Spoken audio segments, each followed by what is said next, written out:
Yeah, I got a chance to meet Jack when Connor and Jack were both in GP2, and he thought about coming to the U.S. and figuring out if he could race here. So when he came over one fall trying to figure out if the U.S. would be the right place for him. So he actually ended up living in the basement with us.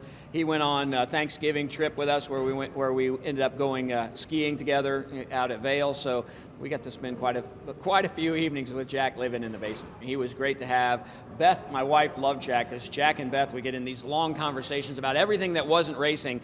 Where Connor and I, all we all talk about is racing. So she had somebody in the house that could talk about current events and other things, and Connor and I look about, okay, you guys go talk about this, we're going to talk about racing. So it was a lot of fun to have him, and somebody that we feel very close to, obviously. And he had a podium here at the Indianapolis Motor Speedway a few years ago, and I actually ran into his mom who couldn't get to the victory podium, so I took her, and it just feels like family. I was involved in a kind of turkey bowl situation on Thanksgiving. They took me to Vail when they went. I mean, as a family goes, you're really not going to meet just a nicer group of people. Just happenstance, he's also the president of the Indianapolis Motor Speedway, which was just awesome. Actually, I remember it was a cold November day. Beth brought me here the first time, and just so funny because you see Doug in his role and the significance of his role and the gravitas of it, and then he gets home and ditches a suit, and I'm like, wait, you wear a suit all the time, man. Like, what's going on here? So no, it was a lot of fun. I was going to say, does he even have anything other than suits in his closet? I don't know, actually.